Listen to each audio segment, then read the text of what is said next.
entitled Nature and Nihilism, the Political Theology of the Dark Enlightenment. And the first paper will be presented by Courtney and Hodrick from Stanford University, and her paper is entitled From Dark Enlightenment to Alt-Right.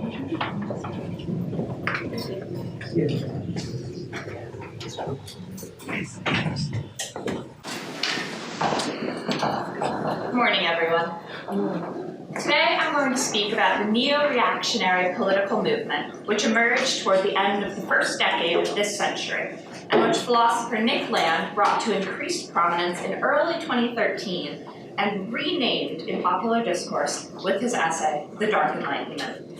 While this movement's rejection of liberal democracy has led it to be viewed by many as a precursor to the right-wing populism generally referred to in American context as the alt-right, I intend to challenge this characterization. Where some see a genealogy, I instead posit a dichotomy. By analyzing neo-reaction through the writings of Carl Schmitt, I will argue that its political theology is a fundamentally liberal one. This liberalism is best observed in three aspects of the neo-reactionary project. First, in the rejection of violence as an existential horizon of human political life. Second, in the subsequent depoliticizing turn towards formalism and markets as the key legitimating mechanisms. And finally, in the emphasis on migration and egress rights. Moreover, I suggest that it is this essential liberalism that explains why neo-reaction was never able to pose a successful challenge to the liberal democratic order. Instead, this order was shaken by a populism that, in a Schmittian view, contains not only democracy's worst sins, but also its vitalizing spark. This characterization may come as a surprise to some of you. After all, these are the geeks for monarchy, as one think piece characterized them. Moreover, the neo-reactionary movement owes a clear debt to Schmitt, who could hardly be mistaken for a proponent of liberalism. It serves to begin, then, with an explication of neo-reaction's two most Schmittian moves, some of their more familiar analytic postures, before I turn to the main thrust of my argument. My primary focus of inquiry today will be the writings of Curtis Yarvin, who blogged under the name Mencius Moldbug from about 2006 until 2013, and in whose work the Schmittian inheritance is clear. Yarvin brought political theology to a new generation in his blog Unqualified Reservations by detailing the extra-political apparatus of elite universities, mainstream publications, and NGOs, which he termed the cathedral, aimed at the propagation of a politically correct theology of democratic egalitarianism that was rightly identified by Yarvin as an intensification of a particularly English strain of Protestant thought. Yarvin further shows his debt to Schmitt by pointing out a fundamental contradiction at the heart of liberal democracy. In Yarvin's analysis of modern American politics, democracy comes into conflict with liberty by subjugating the individual to the rule of the mob. Democracy must only ever flow leftwards, he argues, as the people demand more and more from their government, and the closed circuit between Harvard and Washington brings more and more power to the cathedral. As Nick Land puts it, democracy is not only or even a system, but rather a vector. For Schmitt, the crisis of parliamentary democracy lies in its being torn between two incompatible legitimating mechanisms, between dialectical parliamentarianism, which cannot reconcile mutually exclusive normative positions, and the general will, which demands that we legitimate our government by constructing a homogeneous artifice called the people. Nowhere in this critique do we find direction, trajectory, or teleology. Yarvin and Land's failure to imagine a rightwards moving democracy is thus the first clue that their thought may be closer to the cathedral's mainstream than they would like to believe. Taking a closer look at Yarvin's writings, we'll find many more. Although the movement that sprung up around his blog came to be known as neo-reaction, a new heir to the Jacobite monarchist tradition, Yarvin's own preferred term for his politics was formalism. He presented perhaps the most concise distillation of his political views in A Formalist Manifesto, originally published April of 2007. Yarvin, quote, decided to build a new ideology, he explains. Formalism is what he comes up with. The kernel idea of formalism, the first principle upon which he builds, is quite simple. Quote, The main problem with human affairs is violence. The goal is to design a way for humans to interact on a planet of remarkably limited size without violence. He tells us that, and I quote again, the key is to look at this not as a moral problem, but as an engineering problem. He was a software engineer. But in the interest of being contrarian, I want to look at violence instead as an existential problem. I find it telling that the type of violence about which he is most worried is what he calls organized human-on-human violence. He is not wrong to look back on the 20th century in horror and to long for a politics free from enmity or war. Nevertheless, Schmitt poses a clear challenge to such a goal when he states, in the concept of the political, that the friend-enemy distinction that forms the lifeblood of the political is not a mere figure of speech. These terms, he wrote, received their real meaning precisely because they refer to the real possibility of physical killing. Violence, for Schmitt, is the existential horizon of political activity. It is the possibility contained within the moment of political decision. Yarvin does not even dispute this definition.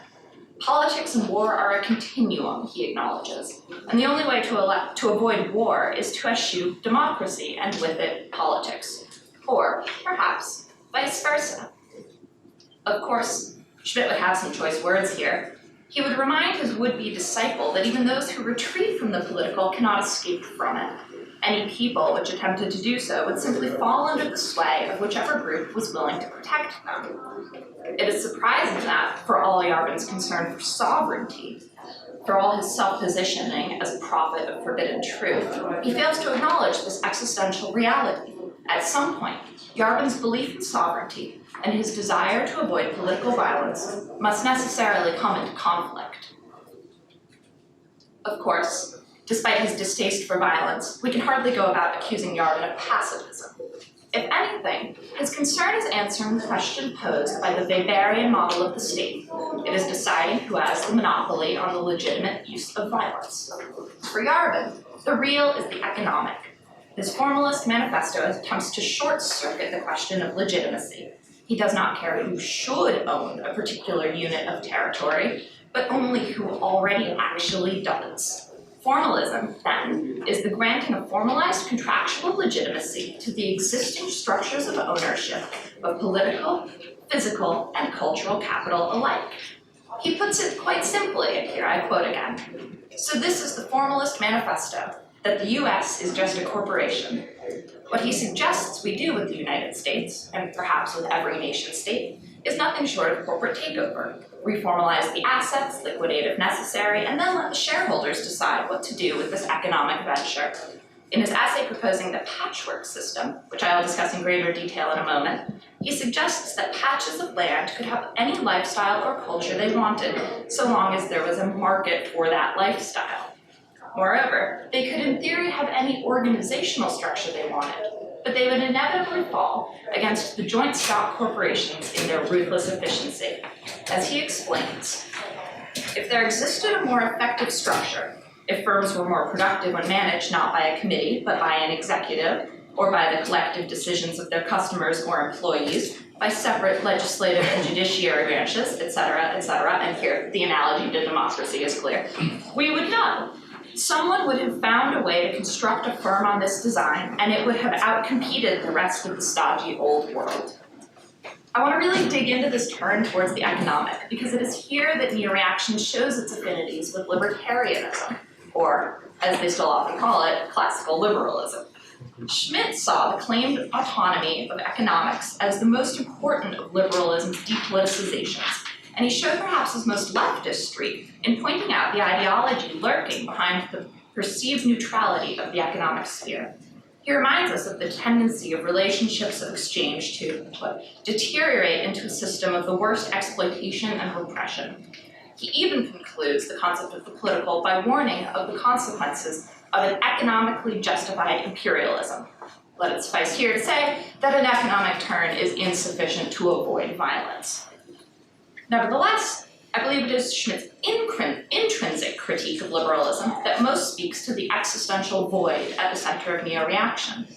Neo-reaction inherits from libertarianism an anthropology in which the individual features as the essential political unit. The problem with this, Schmitt tells us, is that, quote, no consistent individualism can entrust to someone other than to the individual himself the right to dispose of the physical life of the individual.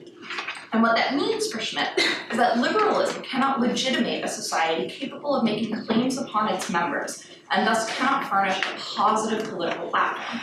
I want to turn briefly and finally to Yarvin's attempt at a positive platform to explain why it still falls into the same liberal depoliticization. Yarvin describes in an essay of the same name his positive view of a society he terms patchwork. It is thus called, he explains, because it replaces the dysfunctional governments and nation-states left over from the 20th century with, and here I'm quoting, a global spiderweb of tens, even hundreds of thousands of sovereign and independent mini-countries, each governed by its own joint stock corporation without regard to the residents' opinions. Our relationship to these states will, of course, be that of customers, not of citizens. Quote again, to live on a patchwork patch, you have to sign a bilateral contract with the realm. You promise to be a good boy and behave yourself. The realm promises to treat you fairly. Of course, Yarvin delivers his vision with his tongue firmly planted in his cheek, but I want to take seriously his model of how the individual protects her flourishing against a potentially predatory government. Yarvin's ideal political society holds the right of egress as its essential grounding. Once he has jettisoned political freedom, replacing it with the personal freedom of contracts and markets, the customer's veto becomes the only check on power. As he tells us, if residents don't like their government, they can and should move. It is, in short, all exit, no voice. Perhaps unsurprisingly, there is very little mention of culture in this essay. Yarvin only concerns himself with the possibility that, like North Korea today, a state could effectively trap its citizens within its border. It is striking that his answer to this problem is, once again, a return to economics. He points out that a country of slaves is hardly an effective way for rulers to ensure a return on their investments. He fails to account for regimes predicated on an ideology, religious or otherwise, whose members themselves actually believe in that ideology. He doesn't imagine that a child, born into a patch with a model of flourishing that proved alien to their own, could grow into an adult who was forced to choose between their own self-assertion and the community that had nurtured them. He is so deep in the logic of individualization that he doesn't even realize that this choice could be a hard one. Nick Lamb sees exit as the essential Anglo-American political action. He tells us, when Anglophones disagree, they have often sought to dissociate in space. Instead of an integral resolution, regime change, they pursue a plural irresolution through regime division, proliferating polities, localizing power, and diversifying systems of government. If this sounds familiar to you, it's because it's also the basic thesis Schmitt makes in his work Land and Sea. And now, I want to be honest that Schmitt's opposition of the terrestrial to the thalassic mode of existential politics is one of the moments in his thought that gives me the most pause. Gluten Boden, after all, can be a dangerous foundation for politics. But what the substitution of exit for voice demands of us is nothing less than that we weaken the ties that bind us to families, friends, and communities, so that we might be ready at any moment to take flight. Moreover, patchwork only works, really, if all the patches are the same. The rejection of a homogenized Europe by right-wing anti-EU parties suggests that humanity longs for uniqueness, for a belonging predicated on difference.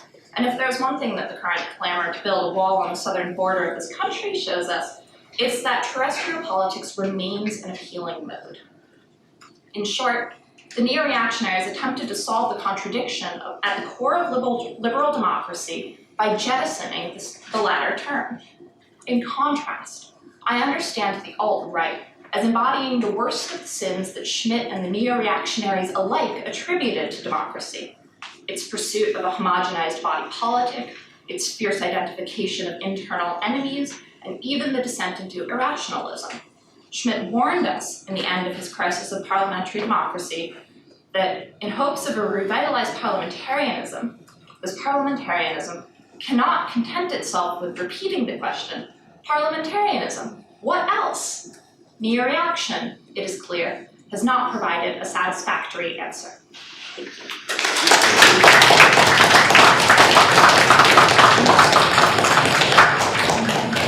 Thank you very much. Our next paper is by Tim Luke. from Virginia Tech.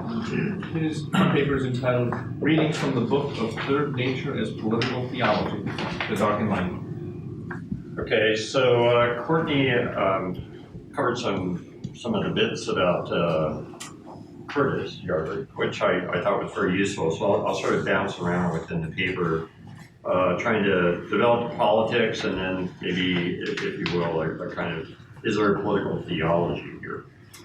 So a few facets of this, fairly complex but strangely attractive movement, the Dark Enlightenment, are in order. But where does it stand?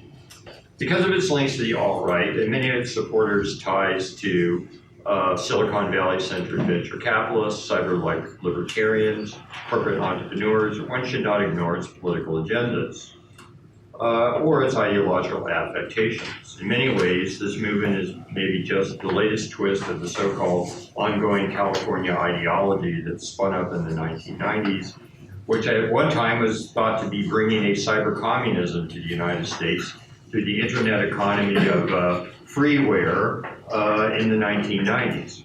But after 2 decades of economic booms and more prolonged economic busts, some might see a reactionary modernism developing here that gripped the imagination of some people in these circles, and the Dark Enlightenment is one of its aspects. Yet, this is kind of strange. In many ways, I think it is a profoundly liberal moment, because how can you be a neo-reactionary? There's a strange ideological, political, sociological grounding that's very unusual here.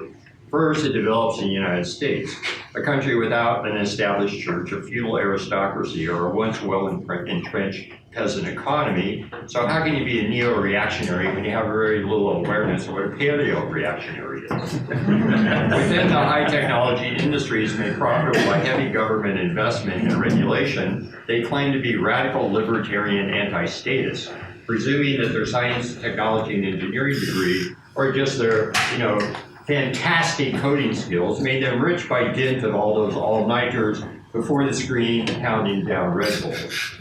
In a constitutional republic allegedly devoted to the sustainable development of an egalitarian industrial democracy for millions of hardworking consumers, striving to acquire many of the goods and services these same high-tech firms produce, they denounce democratic equality, the masses, and individual choice, fearing that such popular choices really are basically a scheme to raise taxes on the entrepreneurial digitality, and they know that those monies are going to be frittered away on the undeserving poor in minority underclass households.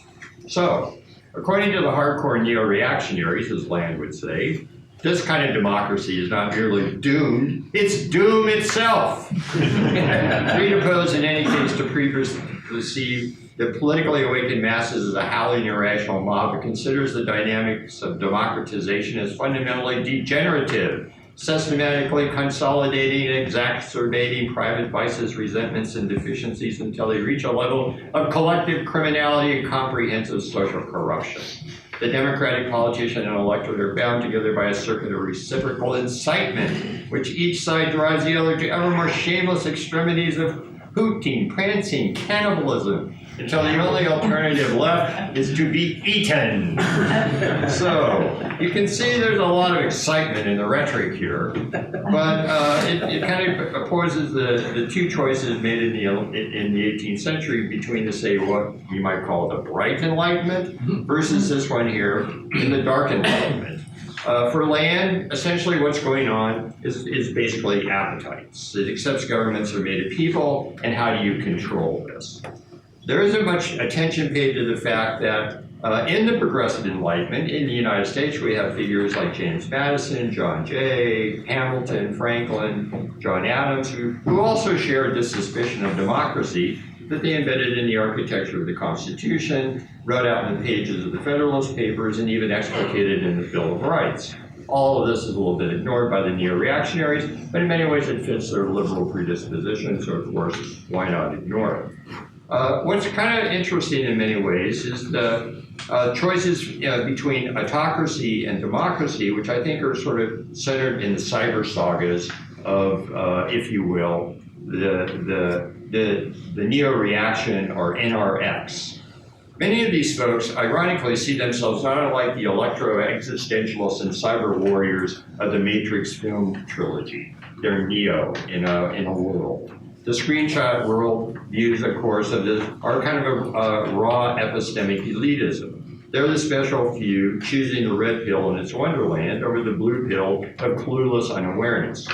On the other hand, they appraise Wonderland's workings as they appraise it. They slightly conflate their personal success and hard work in celebrating today's high-tech illiberal quartocracy as they're laboring away for FANG capital, Facebook, Apple, Netflix, Google, also sometimes holding solid personal positions in those same companies, which fuels their libertarianism. It may be slightly tied to self-service, but as we know from some of the heads of these well-placed, Silicon Valley companies, this is not unlike the kind of consciousness of the robber barons of the Gilded Age before trust busting broke up those big bank, oil, railway, and steel monopolies of that era, as some people want to break up the search, online sale, and provision of cybernetic kinds of ideas these days in the future. So then I talk a little bit about, the accelerationists and how this is tied in many ways to the accelerationist creed. Accelerationism is essentially a kind of updated sort of futurism where the goal of accelerationism is to hasten the eventual transformative collapse, reinvention of capitalism by pushing it as far as possible. Ironically, the first accelerationist, you may not have known this, was Marx, Karl Marx.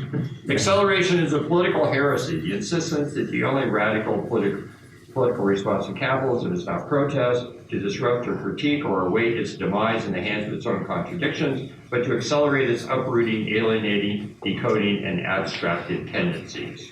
So from this, you can get these kind of sci-fi based notions in cyberspace of how to accelerate the collapse.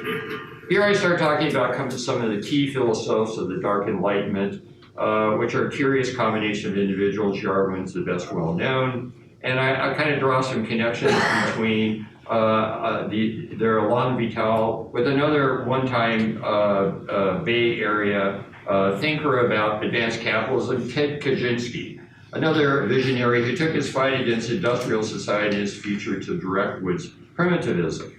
Of course, he saw Silicon Valley also seizing hold of the future of industrial society, but the Unabomber was not entirely off target, yet he was violent.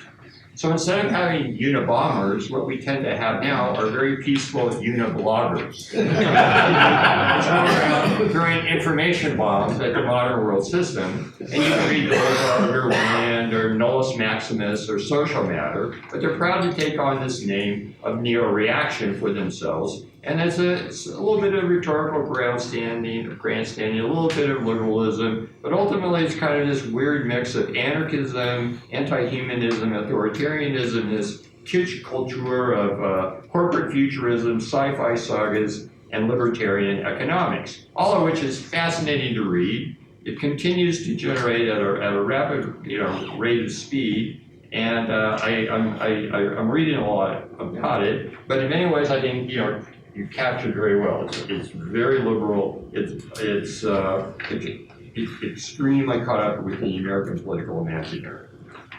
The other day when we were listening to David's framing of political theology, I think some of what they're doing is intriguing in terms of reimagining political theology as a political representation of a past and a future history through an aesthetic or an ethical political vision of the person and place in the context of the present, which can be tied in an aesthetic judgment and affect rather to some abstract, rational, universal principles and reasoned judgment.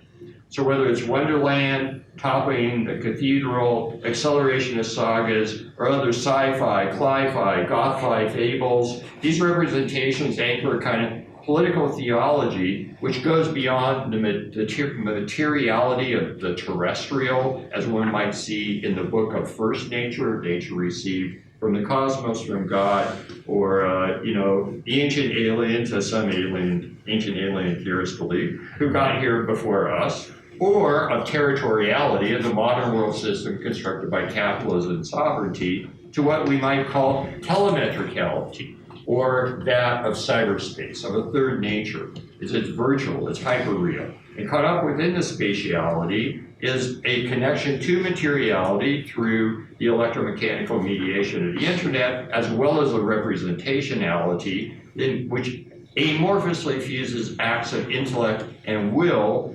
within, the spaces where the people who take the red pill could see it. All right, so in the paper then I kind of talked about cyberspace and, we kind of are all up on that. What is it? Well, it's a consensual hallucination experienced daily by billions of legitimate operators in every nation by children being taught mathematical concepts, a graphic representation of data abstracted in the banks of every computer in the human system, unthinkable complexity, lines of light range in the non-space of the mind, clusters and constellations of data like city lights receding, as you know, William Gibson's characterization. This language is spiritual, transcendent, mysterious. Its coders maybe even are liturgically charged, have a new liturgically charged lingo of a new Illuminati, and they feel the omnipresence, omnipotence, omniscience of divinity floating around in this digitality. And with that, I think you tend to see many advocates of the Dark Enlightenment naturalizing cyberspace as a given, as it can be and will be accessed at will by anyone astute enough and well-equipped enough to gain entry and read Uniblogger wisdom, maybe all the way down to the, past the WYSIWYG level to talking directly to the interface of the machine. And all of the NRX networks, there's a kind of an occult out-of-bound feeling here where you can't talk to us, the normies, because they shouldn't be granted complete access, authority, or acceptance to that realm already gained by the digerati. Cybernetic control is a realm of experience, the grounds of their autocratic authority, and the foundation, arguably perhaps, of a new kind of political theology. So here I sort of talk a little bit, and wind up, but there's a lot more here that I'm trying to say. I think the accelerationists in Dark Enlightenment really put the digital metal to the cybernetic metal. Because what they're trying to arguably say is that beyond what Nick Lang calls our bionic horizon, there is the opportunity to merge two realms of information, that of wetware in cells and DNA, and that in software and hardware and firmware and netware in codes. And that in that, there's a kind of techno-chauvinism that one sees, the belief that tech is always the solution, because putatively, after all, we see the Microsoft commercials, it's radical, it's revolutionary, and it's revelatory, right? So what digital technology has been doing, but it's kind of conventional, it's also been part of our lives since the 50s, definitely since the 80s, but it is still nonetheless brought out as something that is anti-systemic. And in many ways, in being anti-systemic, kind of then starts to slide down the alt-right hill in some weird ways. For Land, the cathedral that Goldbug savages pits a leftish wallowing against NRX wisdom in nature-nurture terms. As the suppressive orthodoxy of the cathedral becomes unstrung, it is the time of monsters that we find approaching. Putting it in the crudest terms, he says, the right likes genes and the left likes culture. So here we have is where hereditary determinism confronts social constructivism, unable to accept the culture of practical naturalism, which is that of techno-scientific industrial manipulation of the world, or how do we get cells and code to interact? Here, then, third nature becomes kind of intriguing. Digitality begins to reprogram animality, driving the divinity for deeper revelations, realizing that nature and culture compose a dynamic circuit at the edge of nature, where the fate of man is decided. Land asserts codes and cells can fuse together on a material transcendence, our bionic horizon, the threshold of a conclusive nature-culture fusion in which the population becomes indistinguishable from its technology. Like Octavia Butler's, if you read sci-fi, Xenogenesis trilogy, very interesting stuff, where gene traders have no identity separate from their biotechnological program, where they perpetually implement upon themselves as they conventionally acquire and industrially produce and sexually reproduce their population from within a single integral process. But this radical political theology, even though their revelations betray some kinships to some even stranger cults, this libertarianism at the root of this becomes kind of strange because it amounts to a kind of auto-Aryanization. All right, that is, beyond the religious traditionalists of the Western orthosphere, the Dark Enlightenment envisions how, quote, techno-scientific auto-production specifically supplants the fixed and sacralized essence of man as a created being, amidst the greatest upheaval of natural order since the emergence of eukaryotic life 500 million years ago. It's not merely an evolutionary event, but the threshold of a new evolutionary phase of Homo ad autocatalypticus. Here is where telemetricality pays off in this speciation talk. It pretends to avoid racism, but this reading from the third nature, it gets a little dangerous. One of their fellow travelers is a group called Creative Conscious Evolution. There, you see the tenor and tone of such auto-Aryanization for the autocatalypticus. As John H. Campbell at University of California at UCLA biologist suggests, quote, we shall soon be able to redesign our biological selves at will. And his followers see this claim justifying the abandonment of Homo sapiens as a relic, a living fossil. The application of genetic technologies shall intrude upon the genome using DNA synthesizers. Such eugenics would be practiced by elite groups whose achievements would so quickly and radically outdistance the usual tempo of evolution that within 10 generations, new groups shall have advanced beyond our current form to the same degree that we, meaning, people, transcend apes.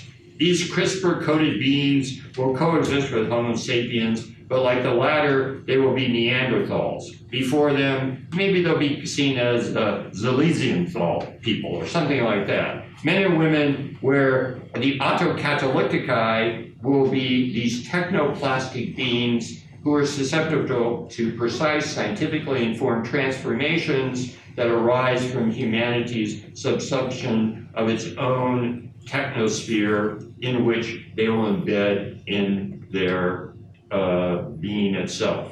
Land is a little coy, but his favorite source, again, of such thinking is Campbell, who's a lot more forthright. He says, I predict human destiny is to elevate itself above to the status of a god and beyond. Likewise, they're a little mute about which humans are going to do this, but MajorityRights.com, which is another one of their associated groups, says it's really clear who's going to do this. It's going to be native European nationalists in alliance with ethnogenetic interests, ethnocrats, and of course the Euro DNA nation. Campbell's kind of goes along with that. That's just extra Darwinian evolution.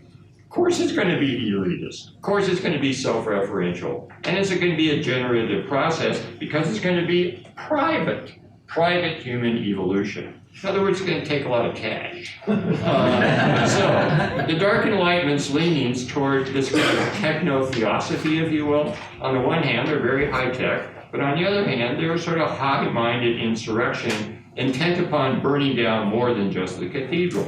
In their accelerationist, elitist, and separatist aspirations, the apotheosis of auto-Aryanization, the Dark Enlightenment digerati are very forthright, and they begin to prove, Pace, Horkheimer, and Adorno, ironically, that indeed the dialectics of the Dark Enlightenment lead apparently, or can lead apparently, contingently, to a darker, digitalized, gene-edited, and technoplastic barbarism. And I think that's where the neo-reaction stands.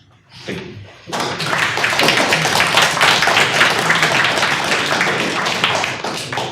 All right, thank you very much. Next paper is by Adrian Pat from the University of Kent. Paper is entitled Transhumanism and the Political Theology of Paradox. Thank you very much, David, and thanks to Tim and Courtney, because they really set this up brilliantly and beautifully, and in fact this was totally uncoordinated, so that's really wonderful. I want to start with this term of paradox, just to say that a paradox, quite simply, is something that looks incompatible and contradictory, but turns out to be coherent. Okay, you might say it looks wrong, but turns out to be right. And really the starting point, in very broad terms, is to say that since the English Civil War and the French Revolution, much of the West, but not all, has sort of, or much of Western politics, I should say, has really been governed by all sorts of binaries, left, right, state, market, individual, collective, you know them all. But in this, our age of disruption, and indeed I'm sure previously, these all opposites simply don't capture our reality. And they certainly don't capture the sort of alternatives available to us. And this is, I think, where paradox matters. So if you just start politically very simply, we see all sorts of insurgents around the West, the far left and the far right, but most of the time, in fact, they are both far left and far right. Take the Lega in Italy, and in government with the Five-Star Movement, right? This is the Lega committed to a far-right politics with draconian limits on immigration and a kind of atavistic discourse on identity, and then the Five-Star Movement that wants a kind of universal basic income and welfare for the indigenous population. So, the same will be true for Marine Le Pen and lots of others. But then we also have formations of market states and state markets all over the place. And so after the financial crisis of 2008, the state has been bailing out banks, which really means that the market state serving the interests of capital has now evolved into also being a state market. Governments assume private liabilities and central banks buy state bonds, and that now has become essential to the management of an economy that's entirely dependent on debt. So states and markets collude in different ways at the expense of the needs of most people and society at large. And then the last paradox to mention at this point is the individual and the collective, because the rampant individualism that we associate with contemporary liberal politics, perhaps not all liberal politics, also is a major reason for why we have these authoritarian populist reactions now. So you could say rampant individualism actually begets authoritarian statism, because of course the far right and the far left are statist. And more broadly, liberalism and populism aren't just competing in some sense electorally, they are fueling each other, and you might even go further and say they're actually collusive and complicit, because they always need each other. They always will, use the other one as legitimation for their own position. We're saying that the liberals protect us against the populists, just like the populists free us from the liberals. Okay, so this is clearly a form of complicit collusion that we can all, I think, identify. And in concrete terms, Trump fuses nativism with libertarian economics, and the other side of that is sort of more neoliberalism in one country based on tax cuts for the rich and deregulated finance. And then the marginalized masses can be bought off with a combination of a bit of militarism, protectionist trade war with China, and prescription drugs. So you could say, to put it very simply, Wall Street is on steroids while thousands die from opioids. And state capitalism elsewhere in the world is similarly paradoxical. Socialism with Chinese characteristics is, of course, a euphemism. Right? For what? For the fusion of nationalism with economic liberalism, right? Which is now also being exported to other parts of the world. This is the model that China promotes in Africa and elsewhere. And this Chinese hybrid of brutal market competition, coercive state control, and a surveillance society is perhaps becoming the new norm. So the battle is not just between liberalism and populism in the West. Right? It is about something altogether more fundamental. Now, the philosophy underpinning sort of contemporary liberalism and some of the anti-liberal insurgents, which I think is a better word than populist, is a variant of transhumanism. That's really what I want to focus on for much of the remainder of this. So what is transhumanism? Very simply, it's the idea that humanity is so deficient that it needs technological enhancement. Politically, that's an ideology that essentially gives up on work, it gives up on place, it gives up on institutions, and instead favors leisure, cyberspace, and networks. So instead of human labor and creativity, it's now technological innovation algorithms that will govern the economy. And a sort of transnational multitude, as imagined by Hart and Negri, will replace the working class and nation states. Citizenship and democratic resistance against state-based capitalism will give way to the new leisure class of passive consumers living off a universal basic income. That's the sort of dystopian utopia we promised, and here's another paradox for you. But it's not just technology that is an engine of growth and social advancement. Rather, human enhancement really aims to upgrade physical and mental performance, postpone aging, and even overcome mortality.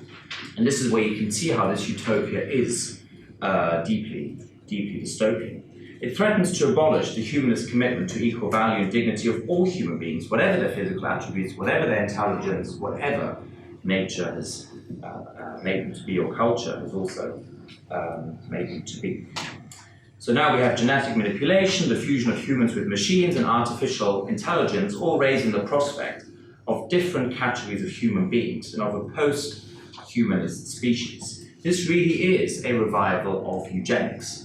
And it might be worth here remembering Francis Galton, a cousin of Charles Darwin, remarking the following upon reading The Origin of the Species. Galton wrote this: "Could not the undesirables be got rid of and the desirables be multiplied?"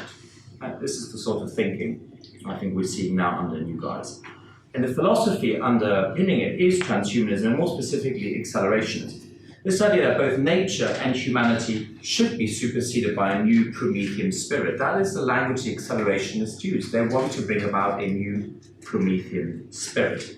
So we have a convergence, and this is in the work of Nick Land, Ray Brazier, and all sorts of other contemporary accelerationist philosophers. Convergence of nanotech, biotech, infotech, and cognitive science, which serve to essentially liberate individuals and the masses, not just from the constraints of capitalism, but more fundamentally from the limits of nature and history altogether. So the natural order and traditions are seen as arbitrary, irrational restrictions on our free mind. And a Promethean politics, in the words of Alex Williams and Nick Sirnech, is actually, as they define it, the maximal mastery over society. That is how they view a properly Promethean politics. So here you might say libertarian freedom really does mean totalitarian control. So humanity and the universe are by nature deficient and require technological completion. That's the first point. The second point is that the individual, released from all constraints, can now be whatever he or she wants. So this is really taking sort of self-realization to a whole new level. And the third thing is this unabashed social Darwinism, right, under you guys, where individual will and the power of the strong and the wealthy will essentially govern our world. But it's not just the anti-liberals or the libertarians who do this. There's also liberal transformers. And let's not forget, the CEO and founder of Facebook likes to talk about moving fast and breaking things, as if somehow all disruption is always and everywhere positive. And this goes with the whole myth of the Enlightenment about linear progress being a good thing and having to be on the right side of history. Now we also have the tech platforms and, of course, new forms of surveillance capitalism. There's a very good book that's just come out by Shoshana Zuboff on the age of surveillance capitalism, which she associates primarily with Western tech platforms, but I think could be again extended to the Chinese model as well. And then, of course, you have liberals favouring liberalising euthanasia and sex changes for minors without any parental agreement, as is already the case in Belgium, the Netherlands, and Norway. And if you allow people to die as they wish, or if you allow them to change their sex as they please, then that really is to subordinate the intrinsic value of human life to free choice and just individual happiness. And here you see the outgrowth of utilitarianism. Because wasn't it Saint-Simon who said that we should move from the self-government of the people to the administration of things? And now, of course, the next step is the governance by number. And this is really where we are with this sort of thinking. So what is being legitimated here is not some genuinely desirable democratic right of equality or dignity, far from it. Instead, what is being legitimated is the will to power of some over others, and essentially of the strong over the weak. Physically strong, mentally strong, and all other forms of strength that we can imagine. And if the unique value of each human person is not upheld, then nothing prevents ending the lives of children or adults deemed too ill, too frail, or simply too socially and economically useless. So here we have a biological totalitarianism in the making, based on the will of the individual and some pseudoscientific fanaticism. This completely ignores, a lot of warnings we came across in the early parts of the 20th century, for instance, by Aldous Huxley in The Brave New World, where he already made the point that control over reproduction is now more easily attained through self-release and promiscuity rather than self-discipline and fidelity. And the problem with this is not some sort of attempt to return to moralism, not at all. It's basically the point that now this allows the state to deal more directly with individuals without the mediation of couples and families or any other institutions that might stand in the way of this sort of state power or state-based capitalism. And we shouldn't forget either that Huxley was the one to warn that sexual permissiveness was the new opiate that covertly reconciles our contemporary culture to the loss of other freedoms, freedoms of the workplace, freedoms in our neighborhoods and nations, and indeed civil liberties, perhaps, in this day and age as well. And all of this, in turn, is reminiscent of what Tocqueville already identified as the tyranny of voluntary servitude. Not some despotism, not some 20th century type dictatorship, but it's the voluntary part that matters. As he says, a kind of servitude, ordered, mild, and peaceable, a singular power, tutelary and all-encompassing, end of quote. And of course, this also is captured in the work of Paul Piccone and Christopher Lasch, who talked about the fusion of the old elites with the new classes that isolate the establishment from the concerns of ordinary people. If that doesn't capture our politics today, I'm not quite sure what does. This is true for both the liberals and the populists. Neither represent our, I think, popular majorities in the different countries.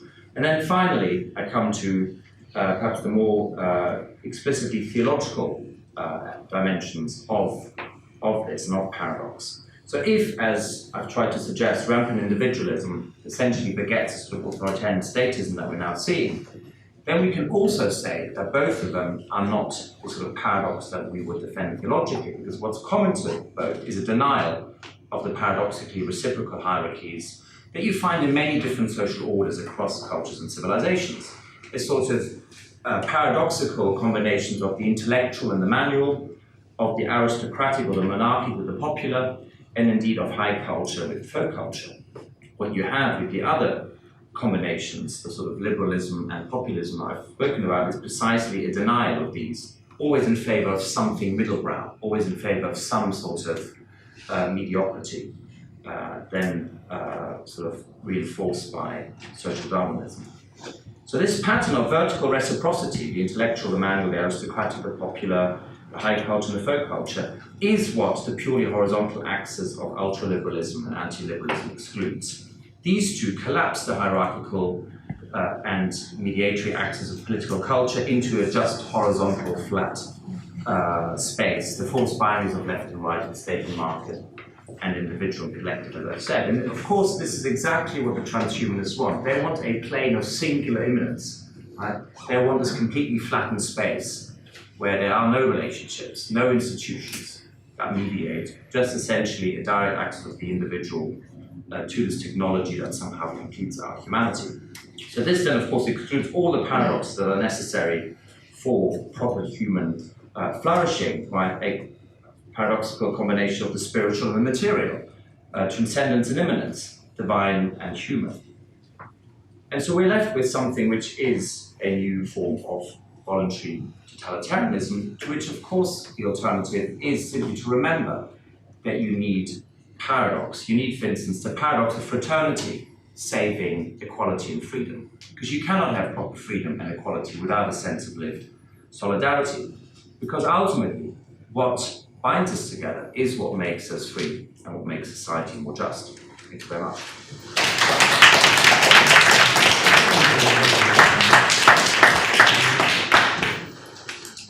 Thank you, Adrian. So our final paper by Peter Paik from Yonsei University and University of Wisconsin-Milwaukee. His paper is entitled "Nihilism, Triumphant: Why there will not be a new awakening." Okay, let me explain the really bleak title. I will be talking in this paper not about what I hope is true, but rather what I am betting will be the case. I'm Christian, but in surveying contemporary society, I find myself obliged not to ask what would Jesus do, but rather what would Julian the Apostate have made of things. So in keeping with the spirit of Wayne Hudson's talk, I propose that what we understand as Christianity and as secularism have in actuality a different meaning from their conventional definitions. So I will introduce two hypotheses. The first is that Christianity, historically speaking, was actually Christianity plus paganism, a paganism which Christianity had internalized, and which enabled a very apocalyptic religion to be realist, as well as to develop a historical consciousness, as well as historical depth. And that this is, the pagan element of Christianity is actually what has been depleted in the modern age, and this is the reason why I think the church is in crisis. Second hypothesis is that secularism does not exclude the sacred, nor does it entail disbelief and disenchantment. The absence of belief in God is perfectly compatible with the drive to treat the self as sacred. And so the therapeutic care of the psyche is ultimately a form of the divinization of the self. So I say that we are in the midst of a cultural revolution in which the fundamental values of society are up for grabs, and modern civilization itself is poised to undergo what I think are going to be very lasting changes. And the principal indication for me for this upheaval is the shift in contemporary liberalism from the project of modus vivendi, which is the effort to enable people with different beliefs and belonging to different groups living peacefully side by side, to the drive to enforce a set of interlocking stances that are not to be questioned. Right, so the idea of violence has been extended from actions to thoughts and feelings, which of course has magnified the possibilities of conflict in everyday life. Now, more than a century ago, George Santayana described liberalism as an adventitious principle, a mere loosening of an older structure. We have reached at present the point where this older structure of religion and tradition has entirely come apart. The success of liberalism in vanquishing and dissolving all the beliefs and intuitions that had restrained it and resisted it has left liberalism with a task that it cannot perform, right, which is to provide norms, values, and standards that are necessary for the foundation and maintenance of a positive order. The fact that liberalism today has turned into a persecutory orthodoxy is a sign of its inability to move beyond the criticism of old values and traditional moralities. But the deadlock of secular liberalism is summed up by Philip Rieff in his declaration that no culture can survive without the support of a predicative sacred order. A culture that has lost its grounding in the sacred is one that breaks apart into fragments that particular groups and interests manipulate in order to assert their own fiction of primordiality against other fictions in a war of self-legitimating elites. The culture wars are, in other words, the consequence of the disintegration of the sacred order internalized by culture. But it is, of course, highly unlikely that a society can go on unraveling in a sort of interminable process. Right? Religious faith may appear to be a necessary corrective to this vacuum in values created by liberalism. But the problem is that progressive liberalism is not the antagonistic other of Christianity, but is in fact its ideological offspring. This has meant that Christianity is in many respects defenseless against the critiques of progressive liberalism. Indeed, the principal reason why a revival of Christianity will not take place, in my view, is that progressive liberalism has become ascendant is not contrary or distant enough from Christian orthodoxy for the latter to serve as a corrective to it. Right? So progressive liberalism may direct intense animus toward Christianity, but it does not do so as a way of rejecting and breaking with Christian morality, but rather out of the aspiration to express a more enlightened form of Christianity. So liberalism condemns the church for having tolerated hatred, prejudice, and discrimination, and having committed repeated crimes against humanity over its long history.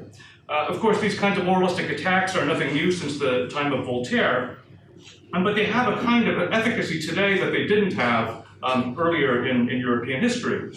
Right? So this is, of course, the critique that Christianity is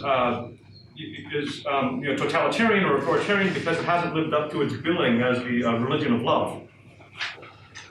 So the condemnations of religious violence, frequently take Christianity, for example, as the most guilty of faith-driven cruelty. right? And it has, I think, served as a kind of scapegoat. And I guess maybe I'll just say quickly as an aside that I would say that this, in part, is the sort of the hostility toward Christianity stems from the very success of modern society in eliminating suffering. Right? That suffering is hated, as Nietzsche said, more than ever before, and that this hostility towards suffering has actually been directed towards biblical teachings, especially the one on sexuality. Right? I mean, and this is where Christianity has been the most vulnerable, because to endorse biblical teachings on sexuality has become tantamount to expressing hatred. I don't have the time to get into the clashes over sexuality in the church and the broader culture, so I will limit myself to the observation that chastity is the virtue that Christians themselves have become the least willing to defend, as well as the disposition whose value they have come to understand the least. So it is a startling spectacle to see contemporary liberalism turn with such outrage and fury against the religion that provided liberalism with its philosophical foundations and spiritual foundations. Okay, so this is, but of course, I mean, when we think about go back to my earlier definition of Christianity as Christianity plus paganism, and when we consider the pagan element, I think this throws into relief the kinds of moves and possibilities I think that are revealing themselves. Because certainly the pagans would have scorned and derided liberal humanitarian morality as more perverse and more morbid than the church itself. Right? As the former would not allow for any kind of realism, including the recognition that violence is necessary to defend the state. So it's actually the virtues and intuitions of the pagans that equip us with a coherent and alternative perspective by which we may measure cultural and spiritual distances.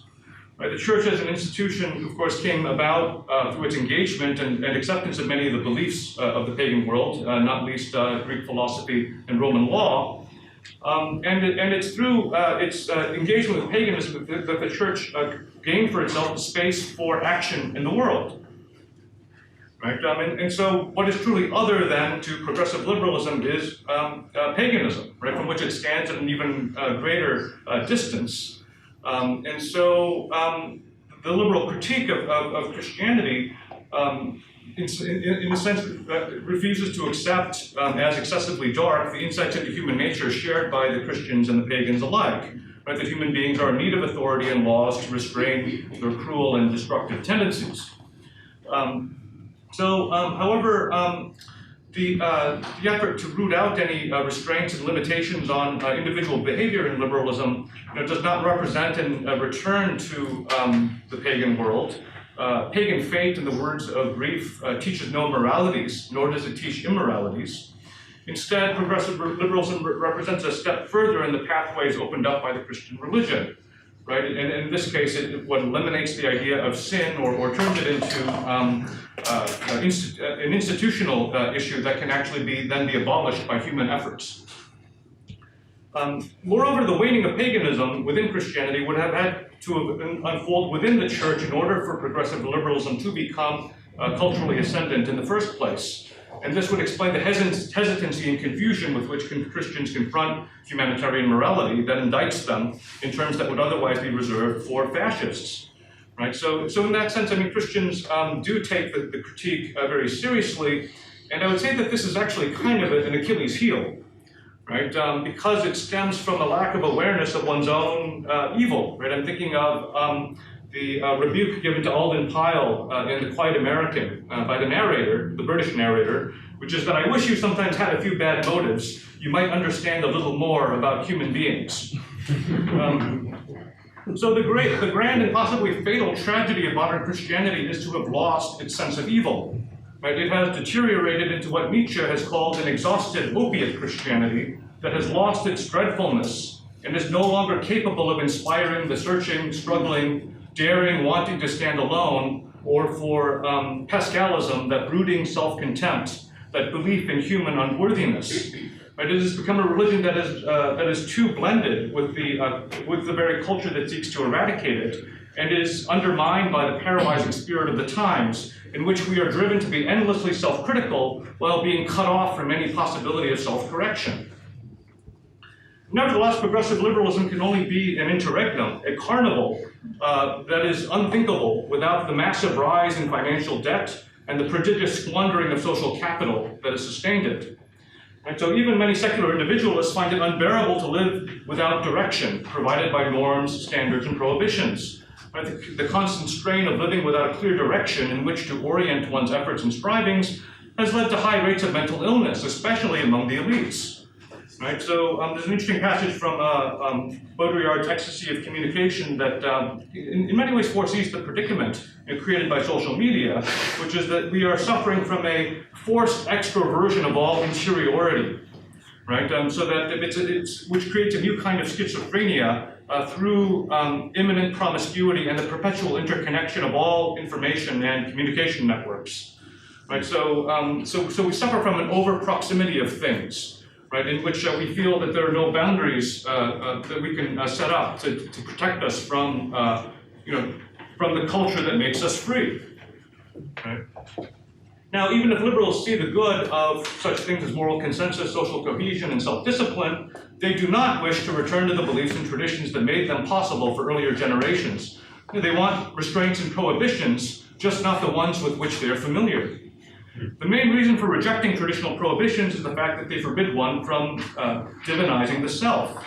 But there is a way to reinstate norms and standards that, while preserving the prerogative of sacralizing the self, right, which would enable, in some sense, the liberal project to continue, right, and also it's the project to democratize self-esteem, right, and that is sacrifice. So here I'm outing myself as a kind of a renegade reader of René Girard, right? He thinks that sacrifice is no longer effective. In my research, I'm making the argument that, in fact, when you change the fundamental values of civilization, sacrifice will regain efficacy, right? And so I find myself moving back into this kind of cyclical model of history and culture, kind of, in some ways sort of in spite of myself. But I think there are a lot of indications in the culture where such wild possibilities can suddenly become thinkable. Right? I mean, Tocqueville says that that's one of the properties of living in revolutionary times. Right? Is that what we would regard as inconceivable can actually become, possible and binding on us. I give as one example. I don't know if anyone's familiar with the novel that was made into a popular series, The Leftovers, right? Which is about the sort of the sudden disappearance of millions of people, right? But it happens totally randomly, right? It's not like the Christian rapture, right? So Vladimir Putin and Jennifer Lopez both disappear. but what happens? Which one is worse? But what the collective trauma does is it actually creates a cult that engages in sacrifice, but because they do it through the framework of consent, it becomes impossible for liberal society to actually counter it.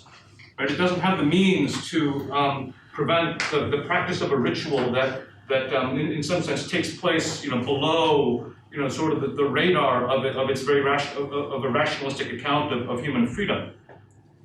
And so, how much time do I have? 2 minutes. Oh, 2 minutes. Okay. Well, so I will I'll try to sum things up here. And so and this is where I think Nietzsche is right about sacrifice and Girard is not. Which is that for Nietzsche, sacrifice is not just about killing other people, it's actually sacrificing parts of ourselves, right? So we can sacrifice our intelligence, we can sacrifice our prudence, right? We can sacrifice our virtues. And that what this does, especially when it's done in a kind of counterintuitive way, is that it enables us to feel divine, right? As Baudrillard would say, it puts us into circuits that where we can experience reversibility. Right, and that I think what is at the heart of the experience of the divine in this very heretical sense is this experience of reversibility. In the novel, one form that this reversibility takes is that people start dating each other that they would never have dated before the catastrophe. Like there's a fundamental change in everyday tastes, right? And so what of course takes place is that in changing something so kind of innocuous and everyday, nevertheless is that these shifts amount to little victories over ourselves, right? That in some sense we can partake of a kind of action that has a significance that goes beyond our desires, right? And I think this is what liberalism ultimately will what will shipwreck liberalism is the fact that people want something more significant than their desires. Just to kind of quickly wrap up, so at the end of this paper, I talk a bit about Baudrillard and this issue of fate, right? That it's fate that fills us with significance, and it is fate that we long for, right? When we are told that we should constantly construct our lives around choice. Okay, thank you very much.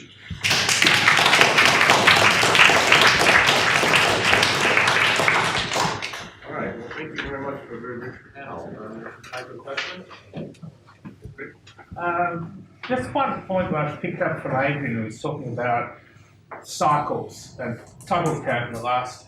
If you go back to traditional political theory, it's constructed in cycles. So you get Chaldean cycles, you get Palladian cycles. Even you get decline and fall of empires. Now it seems to me that liberalism is a sort of Faustian bargain that human beings can somehow escape the cycles of nature, that they can go beyond, even though the cycles of nature continue.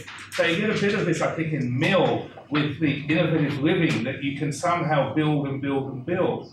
And it strikes me that what's happening now with the Dark Enlightenment and so on is that this is the next stage through which human beings can go to escape. They're so frightened that nature will reclaim them in some shape or form that they need to have ways of moving beyond nature. Because the Palladian cycle still claims this. I think politics is makes much more sense for Palladian cycles than in other ways.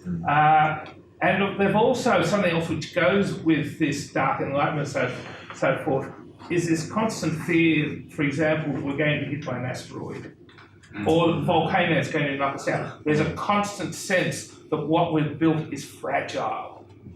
But we can still do it. If we only have the right technology and we continue our individuals, we can escape it. Hopefully we can build a planetary defence that will knock out the asteroid before it gets here. So, this battle against cycles seems to me to be important as an aspect of the modern liberal emancipation.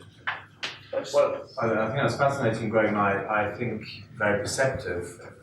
And it goes beyond political theory to economics, because the constant promise of liberal economics is to free us from the cycles of boom and bust. By somehow, having a model that will get us to the point where, we can have, infinite growth and so on. So I think that's very, very, very important. I mean, I would just add, I think there's also something internal to contemporary liberalism, again, not the whole liberal tradition, but certainly contemporary liberalism, and that's a sort of apparatic oscillation between control and release. Between, on the one hand, saying there's a sort of state of nature from which we're desperately trying to escape through the social contract, while actually in real life bringing about the very state of nature that was just a theoretical, supposition. So the very Hobbesian world of a war all against all is precisely what you have a brutal market competition. Right? And then the state comes in and sort of either regulates a bit or reinforces the market by eliminating obstacles to it. So, there's a strange apparatic oscillation within liberalism. But I think this escape from the cycles, I think, is very, very well put. And I think it's really that fantasized escape from history and nature both at once, which is a really striking thing, where again, you see the paradox of a utopia, though liberalism starts off as an anti-utopian project, freeing us from the horrible utopias of communism and fascism and National Socialism. Fine, you can see the liberal resistance to them. But liberalism in its contemporary guise has actually turned into a new form of utopianism. It's the best of all possible worlds, which actually brings about in real life, a dystopian sort of experience for us all. So I agree. Marcia?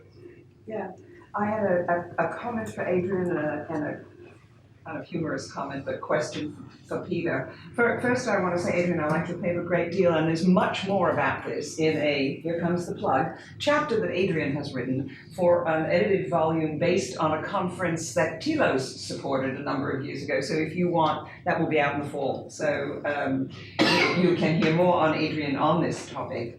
And I think it's very important, for us to, Adrian, as you said, to make the distinction between something like having a kneecap replacement so you can continue to work and enjoy your family and take a walk in the park and so on, from this transhumanism that you have described.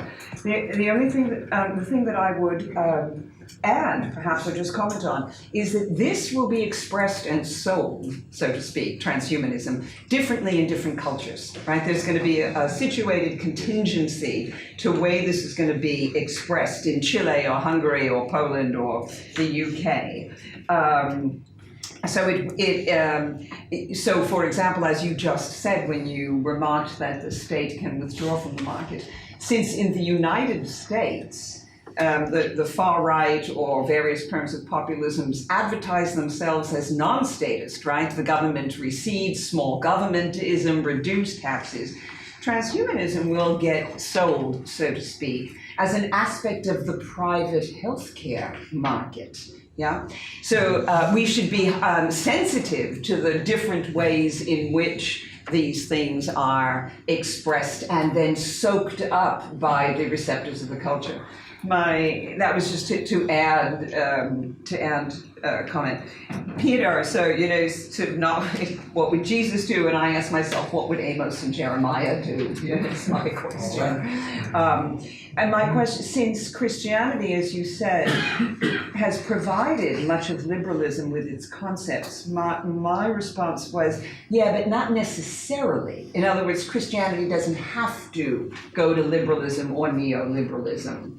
It can, but there are other aspects of Christianity, as we know historically and also theologically and theoretically, that go in other directions. So especially in helping people, here's your conclusion, become involved with something greater than their own material or proximate desires. And I wondered if you had anything to say about resources within Christianity to go there rather than to some vicious neoliberalism. Well, sure. I mean, I think it's a very rich tradition, and obviously there are many different forms of belief and practice. It's just that I think that the alternatives are not going to be strong enough or attract, attract a significant number of people, like, say, who are have initiative and are enterprising to be able to make that much of a difference. I've come around to sort of maybe the very reluctantly to Nietzsche's view that, well, maybe we've seen, we're seeing the end of the tremendous effects that religion could have on people's lives.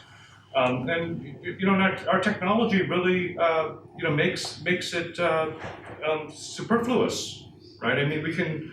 It serves as a kind of a substitute, right, for the kinds of. It enables people to avoid the kinds of experiences that certainly Nietzsche saw in a non-opiate Christianity, right? Which in the modern world helps us to escape suffering, right? And so in some sense to revive Christianity would, I think, involve a fundamental repudiation of the modern world in a way that would, sort of take us in the direction of Kaczynski. I don't know if there's an interesting article in New York Magazine a couple months ago, which goes into how a lot of people have actually read the Unabomber's manifesto, and these are people who are professionals who have given up middle-class lives and are learning how to find mushrooms right in the forest, and so I think it will require something fundamentally radical in the West. It seems to me that even as there's a cyclical principle at work, there are also certain things that are that have happened that are irreversible, right? I mean, we can, just because we can personally go back into the past and find something that satisfies us, it doesn't mean that the person next to us will find that similar and that find similar satisfaction, and that I think we're basically, we have to cope with a very different symbolic terrain. Way I think I'm probably speaking for Julian the Apostate. It's not common anymore to say anything in favor of Julian the Apostate, because Julian the Apostate believed in 3 sons, 3 physical sons, and that was part of his attempt to unite Christianity and paganism on a correct spiritual conception of nature. Now, what I don't like about any of our speakers, although I love them all dearly, is that you all make a pretty easy point, which Greg repeats, the idea that in some sense liberalism is an attempt to escape from nature.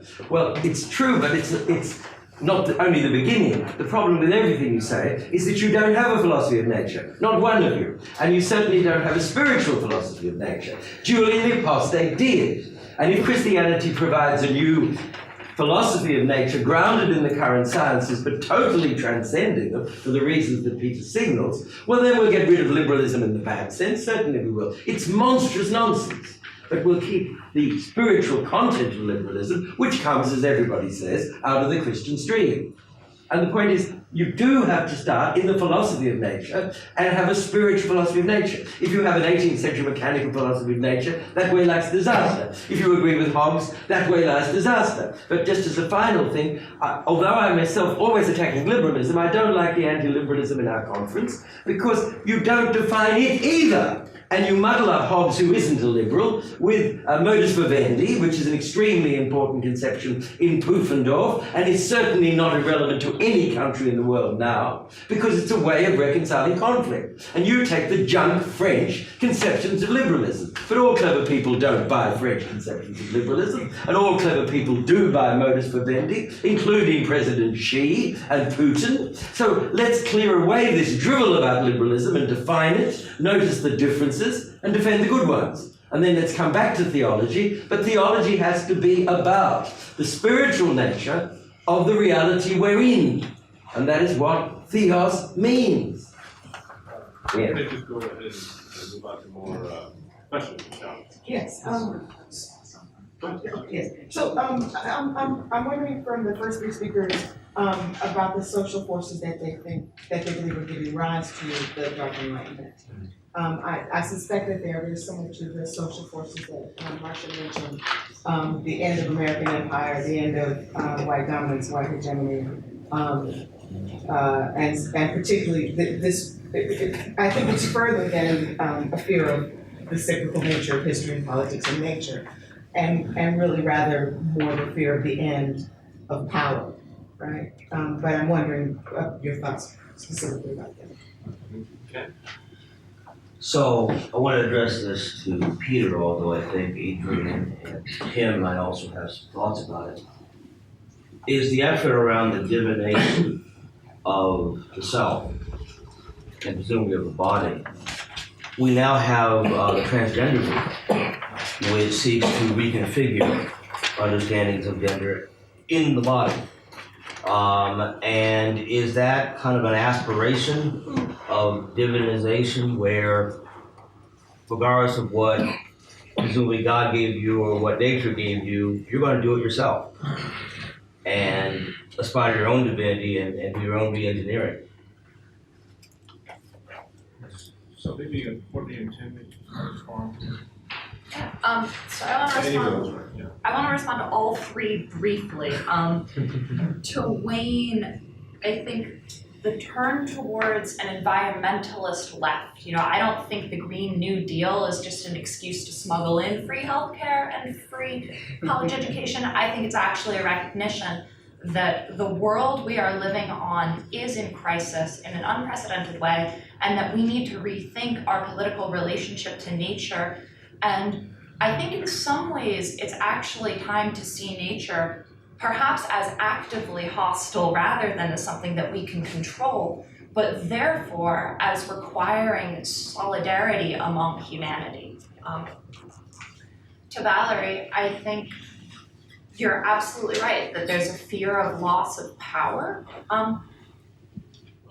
But I also think that we live, and this is where it gets too easy to say, but we live in an alienated society, and people are looking for sources of meaning, and people are turning to their idea of cultural homogeneity to ground their connection to each other, because in no small part the connections that they previously had, and here I'm doing the bowling alone thing, right? But the connections that they previously had are breaking down. And so I think it may be the task of religion, but it may be the task of a left politics rather than a right politics to reach out and give people something to belong to, something to bind themselves to, as Adrian so aptly put it, so that they don't turn to racism as that source. And then finally to Ken, I consider the transgender movement in some ways as very similar to the idea that you were having yesterday about membership in, call it the Black community, as voluntary covenant. I think people who are transgender see themselves as belonging to a mode of being in our sort of semantic understanding of what communities are as a formation of solidarity. And in that sense, what they want is to be part of forms of recognition among people that, again, and here's where I come back to it, that can ground community, can ground solidarity. And so I don't think that this is a turn towards denial of the body so much as a recognition that the way that we structure society is in terms of gender, but that the communities then centered around these gender categories don't always capture the aspirations and the virtues that each side, or that individuals not falling into any of the sides, would want to embody. And so it's the pursuit of virtue through the gender categories our society has.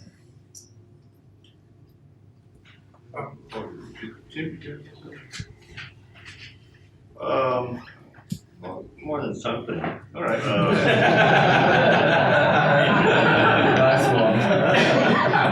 A quick answer, I don't know. In one sense, yes, I think not only the environmental left but the environmental right, that there are hard greens, conservatives who believe that there's a crisis in nature. That in some ways these ideas about transhumanism fail because they're very like the destruction of nature and anthropocentric. You can save humanity, but if you don't save insects and trees and biosphere that goes along with it, then you're sort of in trouble. Therefore, if you have this unpredictable nature that's evolving, it makes sense to have perhaps some unpredictable alter evolutionary mode of being that exists. And that's where some of it goes. In many ways, I think it's just a continuation of the rationing of status, class, and power. Instead of living in the metropole, you're going to live on the internet, and you have the power to do it. And you may survive as download your soul into the internet after the singularity, and everybody else who doesn't have the trillions and the high voltage to do it is left back to rot on Earth. The other point about transgender is really interesting in the sense that to what extent is in the current modes of power, so much of power and status, privilege is, I guess you could say, its semantics is somatic. So to become with this, to feel the meaning of these things, one can begin to engineer one's body. Transgender is one. Globally, there are phenomena of people who aren't white, whatever, light being, white being, that kind of, whatever, cosmetics, pharmaceuticals, to appear to be less non-white. And by the same token, there are the affectations of people who are, really working class trying to, code themselves as less working class by the way that they, organize their somatic being. So I think that kind of interpolation of power into the body as the apparent representation of power, mostly on screens, on the selfies, on the Facebook, all that kind of stuff. But then furthering that into the engineering of the body itself by whatever means people in a limited way have now is an intriguing puzzle. I don't know what, to me, it raises a really interesting question, and we can explore further that looks at that again, a fusion of the codes of power and the cellular constraints of necessity. First to validate, I think it's a really, really important question, but I don't think a lot of good sociology has been done on this, is at least the sense I get. And I think it's a combination of, if you look at it in terms of old right and far left, yes, clearly on the old right, the racism is there to see. There's absolutely no, it's not secret, it's not hidden, it's completely explicit. But I think some of the libertarians on the far left don't use that, and yet I think they come to worryingly similar conclusion, which is again, it's the cult of the strong, the powerful, the wealthy. And this is, I think, where this converges, that it may as well start, in different places. And I think in the end, this is very much about trying to dissolve all sorts of human institutions and relationships that make us who we are, right? That make us the sort of both frail and resilient creatures we are. And I think that's the really worrying thing here, that these forms of social organization talk all about freedom and choice, and yet it's just the opposite. It's a form of totalitarian control. Whether it's tech monopolies or some form of state surveillance, like social credits and so on, that we're seeing. I think we end up in a very, very similar place. But I think you're right, the starting points are different, and probably there's a sociology there that I think needs to be written. To Wayne, I couldn't agree more about the need for a spiritual philosophy of nature. That's absolutely right and beautifully put. And I don't quite agree about, sort of what you describe as the anti-liberalism. It's not an anti-liberalism as much as a critique of liberalism, which is still the dominant, if not the hegemonic, ideology. And also, it's not just repeating what some French scholars may have said about liberalism in the past. There's lots of Anglo-Saxon stuff, from Larry Seaton-Top to Helena Rosenblatt, and lots of people who write about the history of liberalism in very, very important ways that I think is, while we can debate each and every genealogy, there's something in Hobbes which has also shaped the liberal tradition. That doesn't say that Hobbes is a liberal, but clearly Hobbes has had, a contribution to liberal thinking around, the social contract and state power, etc. The same would be true for Locke and all sorts of other figures. But I think the key point is it's not anti-liberalism that has been articulated so much as an alternative to both the liberalism and the anti-liberalism on the far left and the radical right.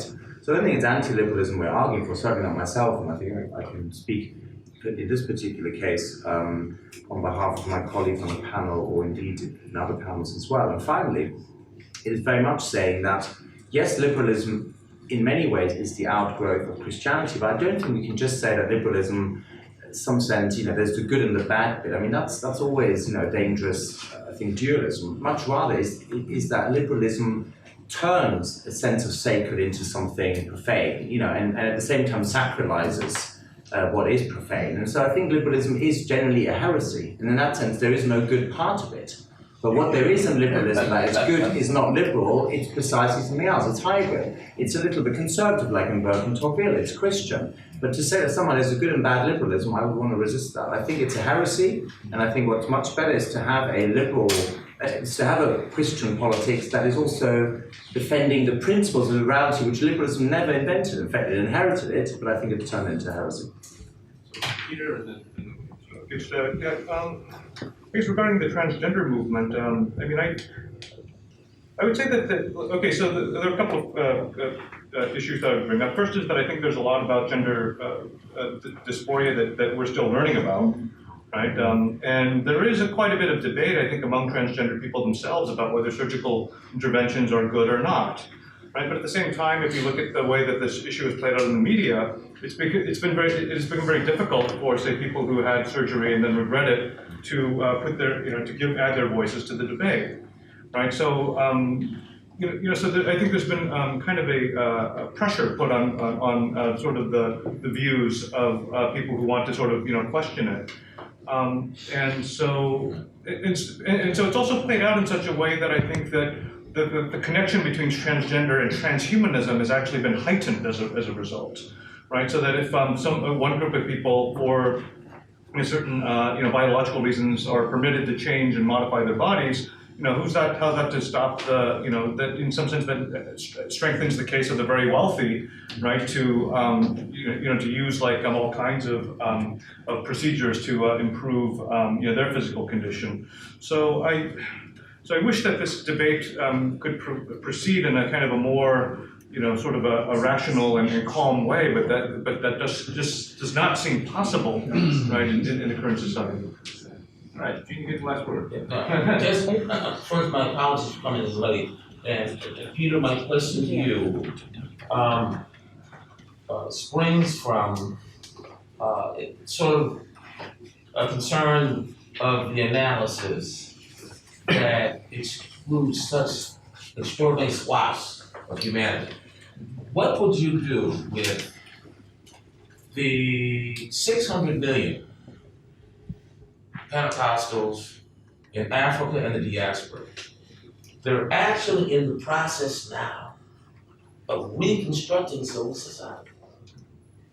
You've got 600 million of these people, right? They go from zero at the beginning of the century to 600 million. And in a place that I would easily write off, Lagos, Nigeria, which is a piece of work, the Pentecostal churches are actually building cities and attempting, and how do we integrate 600 million people trying to reconstruct civil society in the most, in places where the level of abject suffering is inconceivable? Quick point on this. For another example, the Kibera slums in Nairobi, Kenya, where it takes almost an hour and a half to get from a road into the Kibera slum, which makes the worst sections at Haiti look like a Fresh Prince of Bel-Air. How is your analysis? There is this political movement that's practicing a form of conservative in the liberation theology. How's that feel? What you're saying gives me what you're saying gives me a great deal of hope. I really welcome it and I applaud it. In my analysis, the way in which it applies, I guess it applies in the one sense in which I'm a Marxist. Which is that what will happen when these people reach $40,000 GDP per capita? Right. Fair enough. What did Tocqueville said? Why do Americans not abuse their freedom? Right? They have enormous freedom, but they never abuse it. It's because it doesn't occur to them that they can. Right? I think in mass society, there's a certain value to ignorance, right, in maintaining social order.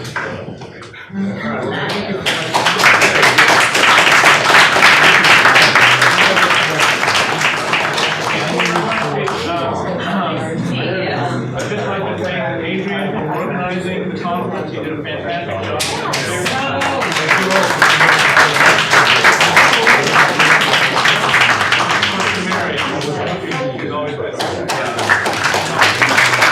On that note, I've got lunch served.